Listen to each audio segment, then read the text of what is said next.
அளவுக்கு எத்தனை மாணவர்கள் வெற்றி பெற்றாலும், எத்தனை மாணவர்கள் அதிகமாக மதிப்பெண் கொடுத்தாலும், எங்களுடைய இந்த பிறப்பு, இந்த வளர்ப்பு, எங்களுடைய குடும்ப ரகசியமே பிறருக்கு கல்விக்காக உதவி செய்ய வேண்டும் என்ற நோக்கில் தொடர்ந்து அந்த அறப்பணியை செய்து கொள்ளக்கூடிய காசி ஐயா பிள்ளை கல்வி அறக்கட்டளைக்கு மீண்டும் பள்ளியின் சார்பாக, ஆசிரியர் சார்பாக, மாணவர் சார்பாக நன்றியை தெரிவித்து அந்த குடும்பத்தாரை அனைவரையும் பல்லாண்டு வாழ்வன வாழ்த்தி என்னுடைய தொடக்க உரையை நான் நிறைவு செய்கிறேன். அடுத்த வாழ்த்துறையாக என்னுடைய பள்ளி தலைமை ஐயா அவர்கள்.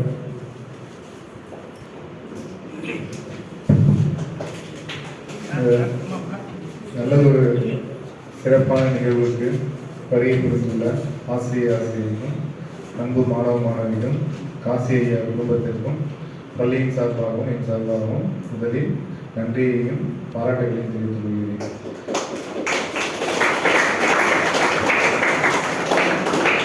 இப்போ இன்பத்தில் நிறையா வகைகள் சொல்லுவாங்க, சிற்றின்பம், பேரின்பம் அப்படின்னு.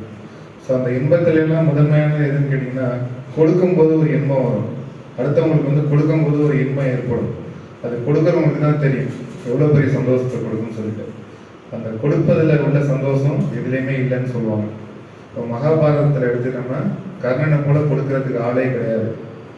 கர்ணன் அவன்கிட்ட உள்ள எதை கேட்டாலும் இல்லைன்னு மறுப்பு சொல்லாத அளவுக்கு கொடுத்து மிகப்பெரிய வள்ளல் அப்படின்னு பேர் எடுத்தவன் யாரு? கர்ணன். இப்போ இவங்க பார்த்தீங்கன்னா தொடர்ந்து 19 வருஷத்துக்கு மேலே கொடுத்துட்டு இருக்காங்கன்னா மிகப்பெரிய விஷயம். நிறைய பேர் கொடுப்போம், ஆனால் ஒரு குறிப்பிட்ட காலத்துக்கு மேலே அது அவங்களால கண்டினியூ பண்ண முடியாது. ஸோ இந்த காசியா குடும்பத்தை பொறுத்த வரைக்கும் தொடர்ந்து கொடுத்துட்டு வராங்கன்னா உண்மையிலே மிகப்பெரிய விஷயம் தான். அதுவும் படிப்புக்காக கொடுப்பது அப்படிங்கிறது மிகப்பெரிய விஷயம். மாணவ பருவத்தில் நீ மனசில் வச்சுக்கணும், நம்ம நாளைக்கு 4 பேருக்கு நல்லது செய்யணும். 4 பேருனா யாரு? நானே, எங்கள் அம்மா, எங்கள் அப்பா, அண்ணன் அப்படின்னு இல்லை. அந்த 4 பேர் இல்லை. ஸோ உன்னால் முடிஞ்ச அளவுக்கு யாரெல்லாம் இல்லைன்னு உன்னிட்ட வராங்களோ அவங்களுக்கு நீ ஏதோ ஒன்று கொடுக்குற மாதிரி ஒரு நிலைமையை உயர்த்திக்கணும்.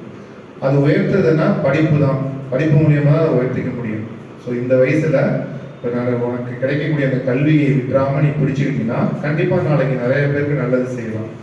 ஏன்னா இந்த வயசுல நீ படிப்பை விட்டுட்டு 10 வருஷம் கழிச்சு 5 வருஷம் கழிச்சு ஃபீல் பண்ணீங்கன்னா ஒன்றும் பண்ண முடியாது.